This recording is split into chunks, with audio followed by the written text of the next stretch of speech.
começando o Artigo 5º, um programa que leva até você temas que estão na Constituição Federal, que fazem parte do dia a dia de todos nós, cidadãos brasileiros. No programa de hoje vamos falar sobre o direito de ir e vir. O artigo 5º determina que todos são iguais perante a lei, sem distinção de qualquer natureza, e garante, entre outras coisas, o direito à liberdade. A Constituição diz ainda que é livre a locomoção no território nacional em tempos de paz, podendo qualquer pessoa, de acordo com a lei, entrar no país, permanecer nele ou sair com seus bens. E para falar sobre o direito de ir e vir, temos dois convidados no estúdio do Artigo 5º. Está aqui conosco o advogado Persílio de Souza Lima Neto. Ele representa a OAB Nacional no Conselho de Defesa dos Direitos da Pessoa Humana, da Secretaria de Direitos Humanos da Presidência da República e é o vice-presidente do Conselho. Seja bem-vindo, doutor Persílio. Para começar, eu gostaria que o senhor explicasse para a gente como é que é a atuação desse Conselho. O Conselho é um organismo integrado por representantes da sociedade civil e do governo que funciona no âmbito da Secretaria de Direitos Humanos da Presidência da República. E o objetivo dele é atender os reclamos e as reivindicações eventualmente encaminhadas, sobre violações de direitos humanos. É uma instituição que teve um espaço muito mais relevante durante o período autoritário que a sociedade brasileira, lamentavelmente, vivenciou. Mas hoje, num clima de plenas liberdades públicas, liberdade democrática, o Congresso Nacional, o Parlamento e as instituições da sociedade civil estão aí de forma muito mais feliz no enfrentamento dessas questões relativas a violências. O que é bom que se diga, não esvazia a importância e o papel que o Conselho tem em função dessa interação da sociedade civil com as autoridades do próprio governo, seja na área da Secretaria, da Polícia Federal, do Ministério Público Federal, para respostas imediatas. Também está aqui conosco Vicente Faleiros. Ele é assistente social, doutor em sociologia e professor universitário. Seja bem-vindo, doutor Vicente. Eu queria que o senhor começasse dizendo para a gente o que abrange o direito de ir e vir.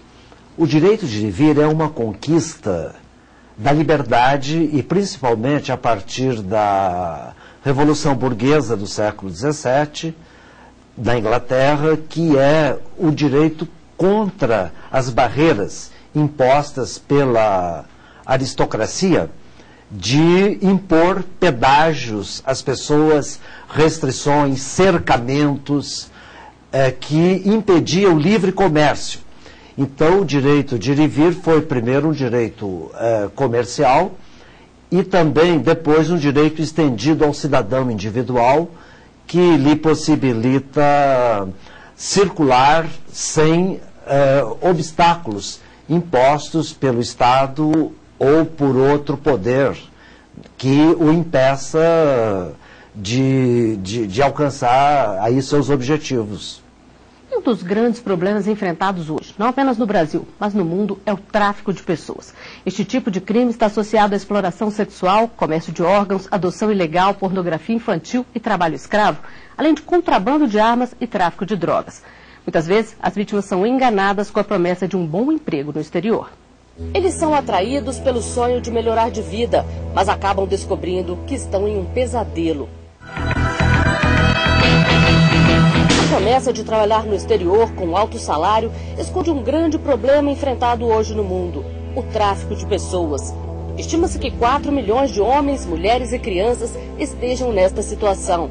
As principais vítimas são as jovens de 16 a 25 anos, que geralmente são exploradas sexualmente e usadas em trabalho escravo.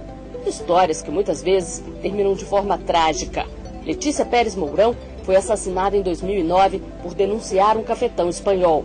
Ela tinha voltado ao Brasil para rever o filho e se afastar do país, onde sofria ameaças. O medo da pressão feita por organizações criminosas faz com que muitas mulheres se calem. A gente tem casos de morte, tem casos de famílias inteiras que apanharam, levaram surras.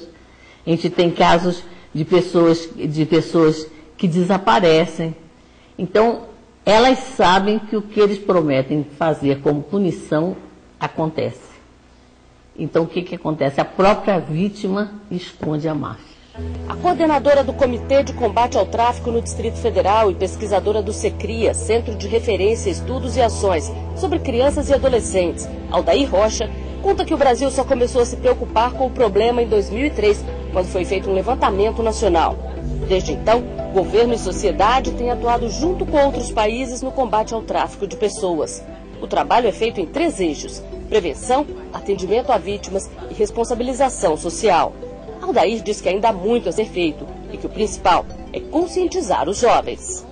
A gente trabalha nas escolas públicas, com os adolescentes, junto aos professores, aos orientadores, levando a falácia do tráfico, as características que ele toma no Brasil, né, e o tipo de promessas que são feitas para que, de alguma forma, o adolescente possa se prevenir a esse tipo de abordagem.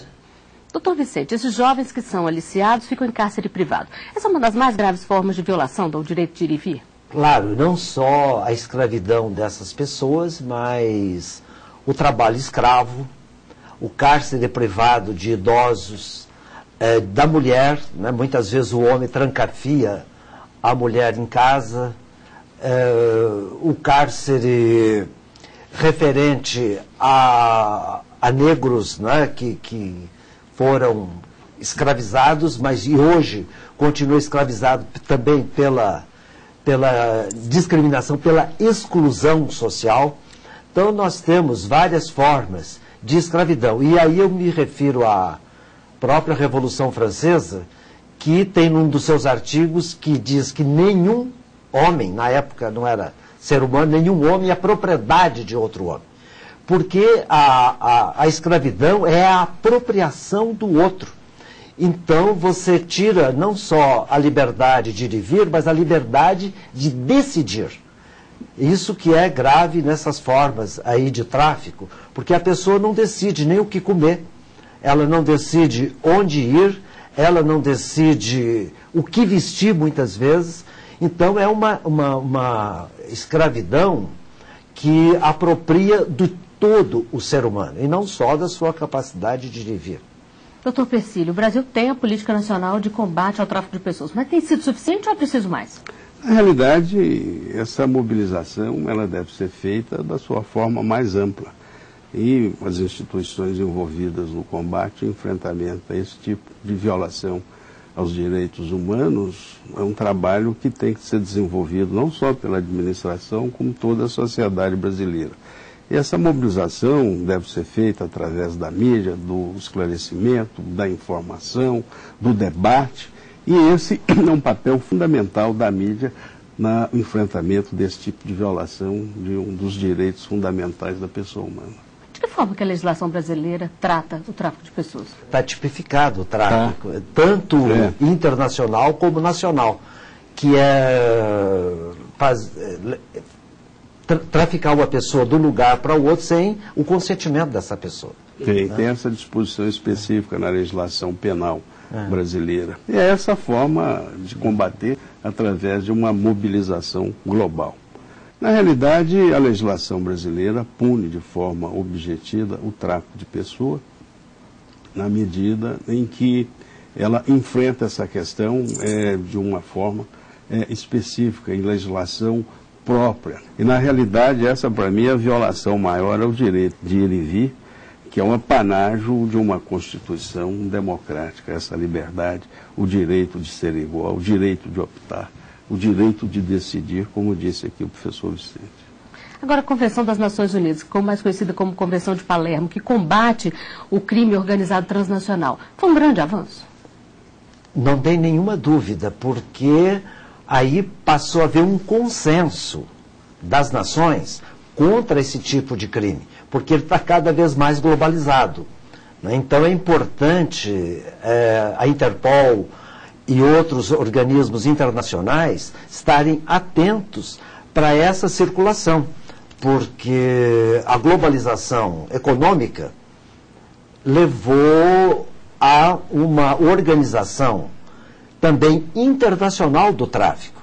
Então as máfias internacionais precisam ser combatidas internacionalmente.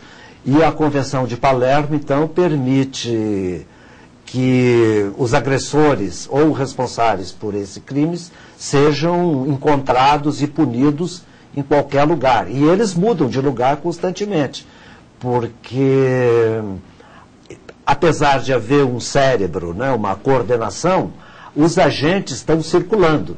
Então você encontra agentes de uma organização criminosa internacional que estão um dia na Bolívia, outro dia na Romênia, nos países do leste europeu, na África, né, buscando aliciar pessoas para um comércio. Porque a Convenção de Palermo mostrou que o tráfico é um dos maiores comércios do mundo, né? Alguns dizem que é maior que a droga, outros dizem menor, mas de todas as maneiras está ligado a uma atividade lucrativa no mercado. É um grande problema, né? E no próximo bloco vamos falar sobre outras formas de violação ao direito de ir e vir. O artigo 5º volta já.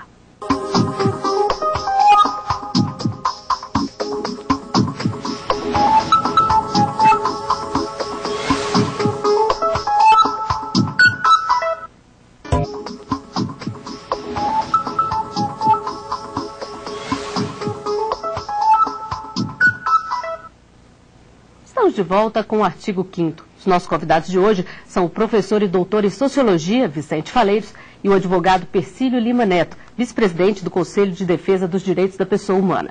No programa de hoje, estamos falando sobre o direito de ir e vir. Esta é uma garantia que nem sempre é respeitada como deveria, mas é defendida pela população. A equipe do artigo 5º foi conferir as opiniões nas ruas. Qualquer cidadão tem direito, independente de cor, religião, raça, estado civil. Qualquer um tem esse direito, não tem por que intervir nisso. Eu acho importante, mas hoje o que a gente vê é um impedimento. Às vezes você vai em um lugar, você é constrangido, você não tem uma liberdade total como a lei garante. O direito de ir e vir é respeitado. O problema é outro, a nível de segurança, que aí as pessoas não exercem esse direito plenamente. Como uma garantia constitucional, né, é super importante. Para mim é um dos pilares de uma democracia, é um dos pilares da República Federativa do Brasil. Doutor Persílio, qual é hoje o principal problema em relação ao direito de ir e vir? A gente pôde perceber pela natureza das respostas que são diferentes as óticas sob as quais é visto esse direito de locomoção que a Constituição assegura de uma forma plena. Na realidade, num regime democrático como esse existente na nação brasileira, eu creio que a grande dificuldade que existe no deslocamento e na locomoção que possa eventualmente violar o direito de ir e vir reside na própria exclusão econômica. Aqui um grande contingente da sociedade brasileira se vê hoje submetido, né? E tem essas situações específicas como o acesso, né, por conta das dificuldades que afligem os portadores de necessidades especiais, seja em ônibus, seja em prédios. Enfim, especificamente dizer qual é a grande dificuldade, né? Essa dificuldade é verdadeira, é ativa, ela é forte, ela é difícil de ser superada. É num regime autoritário, num regime em que as liberdades públicas estão coartadas, que felizmente para o nosso país ficou para trás há algum tempo. Agora, doutor Vicente, um dos entrevistados falou ali na questão da segurança. Hoje em dia, muitas pessoas acabam se trancando em casa por medo. Isso também provoca uma grave violação ao direito de ir e vir? Claro, você fica preso do medo. Então, o medo é uma forma de aprisionamento interno e, por isso, a proteção do cidadão deve ser feita pelo Estado e não atribuir ao cidadão apenas a responsabilidade pela sua segurança. Eu acho que há países em que você tem menos controle e mais liberdade. E outros países controlam com câmeras, né, a circulação, que é uma forma ambígua, né, paradoxal, que ao mesmo tempo garante a circulação, mas também inibe o cidadão. E as grades que se colocam dentro de casa fruto dessa percepção da insegurança, e os condomínios, por exemplo, também são criados em função disso e formam guetos, não é, de pessoas que buscam essa segurança nesses locais. Mas isso é uma característica da sociedade moderna, então? Claro, é uma característica porque a criminalidade também circula muito mais rápido. Então nós temos, não é, comunicação do crime organizado, uma circulação, armas que circulam também. Então não é só o cidadão livre que está circulando, mas também o cidadão mafioso, o cidadão que está articulado ao crime organizado. E além de ouvir a opinião das pessoas, a gente ouviu também algumas dúvidas. Vamos conferir. Eu gostaria de saber, a mãe que prende a criança, o filho em casa, para que ele não cometa um crime ou usar droga, eu quero saber o que vocês acham disso. Doutor Persílio, é crime? Olha, o exercício do pátrio poder, ele sofre os limites naturais, né, que residem sobretudo no bom senso com que ele deva ser praticado. Essa é uma realidade com que a sociedade hoje se depara, de ver uma ocorrência muito frequente de mães que, diante de um contexto econômico extremamente difícil, se veem na contingência de ter que conter seus filhos com os meios mais diversos dentro de casa para não vê-los submetido aos riscos existentes no ambiente em que vive. Rigorosamente, enquanto essa criança estiver submetida ao pátrio poder, desde que exercidos dentro dos limites do respeito à dignidade dessa criança, ele pode ser praticado. O que não pode é essa criança vir a ser, em função de um suposto defesa de seus interesses, vítima de maus tratos que esse pai ou essa mãe, a partir daí, vai infligir a essa criança. Agora, objetivamente, é uma resposta muito difícil de ser dada, né? Porque você não tem um parâmetro, a resposta é essa, a solução é aquela, porque você tem que buscar um consenso nesse processo educacional em que todos nós estamos imersos. Mas é uma restrição ao direito de ir e vir, doutor? É o direito à proteção. O Estatuto da Criança e do Adolescente diz que a criança tem que ser protegida, porque ela é uma pessoa em desenvolvimento. Então, ela não tem conhecimento dos riscos, não é, da circulação. Então, eu acho que o direito de proteção, a proteção, predomina sobre o direito de circulação. Vamos a mais uma pergunta. Queria saber em que situação o meu direito de poder ir e vir pode ser suspenso. Doutor Persílio, em que caso isso pode acontecer? Isso aí, rigorosamente, numa situação de normalidade democrática, ele só pode vir a ser suspenso em decorrência de ordem judicial. Fora disso, o estado de flagrante delito, quando ele próprio se verá submetido às amarras da lei, mas em outro contexto ele tem plena e total liberdade de se deslocar para onde quer que entenda conveniente. Então, o fato do Brasil ser um país sem guerras ajuda, né, doutor Vicente? Ajuda porque o estado de sítio é aquela limitação assim mais radical, não é? No Estado democrático para prevenir os movimentos que possam impedir a própria democracia. O toque de recolher foi muito usado na ditadura e é uma violação, porque visava a ordem dominante e justamente uma ação contra a cidadania na ditadura. Agora, na democracia, isso é impensável. E temos mais uma pergunta. Vamos conferir. Se eu quiser sair com tudo que eu tenho do país, eu posso? Doutor Vicente, pode ou não? Depende da regulamentação. Você tem limites fazendários, por exemplo, não pode sair do país com mais de 10 mil reais. Evasão de divisas, né, é limitada.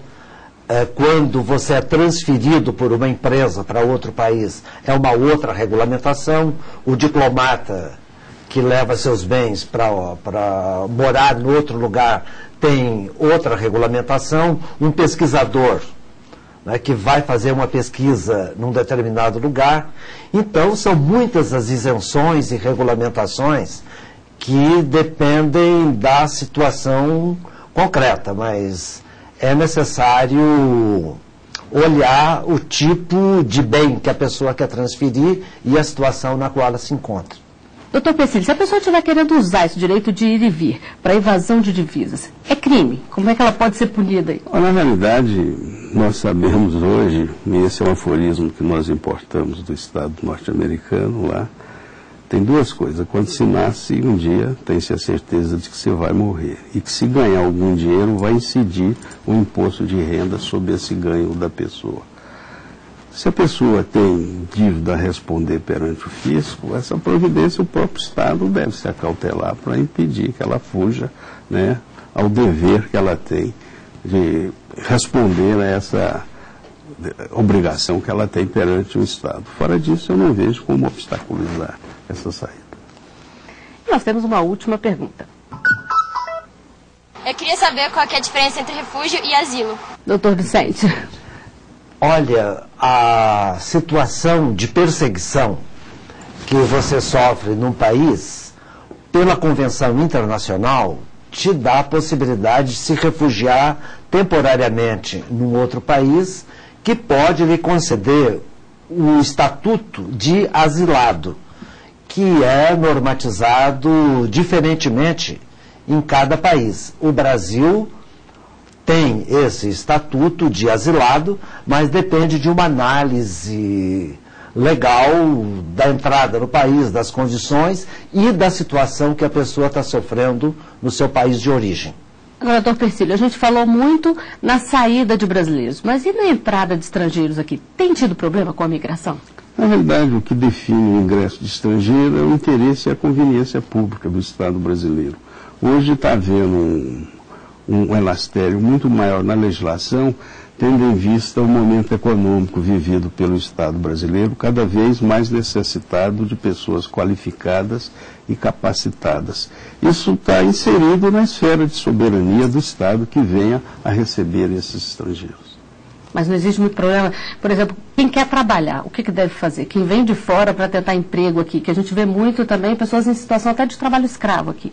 Na realidade, em relação a essa segunda parte da pergunta, nós tivemos notícia recentemente de bolivianos submetidos a trabalho escravos nessas atividades têxteis na cidade de São Paulo, escravizados por nacionais paraguaios, segundo a notícia divulgada pela mídia brasileira.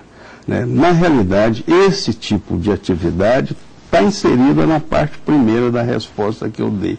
É a conveniência do Estado que irá definir se precisa ou não daquela mão de obra qualificada. Quanto ao ingresso como turista, isso aí se rege por normas e acordos que disciplinam essa atividade em todo o mundo. O senhor acha que isso é um problema, doutor Vicente? A migração hoje está aumentando com a globalização.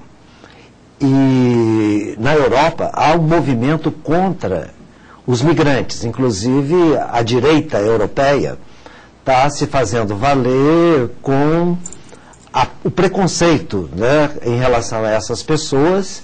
Esse massacre que houve na Noruega, por exemplo, é da extrema direita contra os migrantes turcos na Noruega. O que é um preconceito, porque são países que têm baixo crescimento demográfico, que precisam desses migrantes, mas eles são bodes expiatórios, ao invés de serem considerados também cidadãos. E no Brasil, nós estamos, como disse o doutor Persílio, numa situação de migração econômica, e que o Brasil tem que decidir o tipo de visto temporário ou permanente que vai dar a essas pessoas, conforme critérios públicos explícitos, e não como favor. Nós estamos chegando ao final de mais um Artigo 5º. Doutor Vicente, doutor Persílio, eu agradeço a participação de vocês aqui conosco, e a gente se vê na semana que vem. Até lá.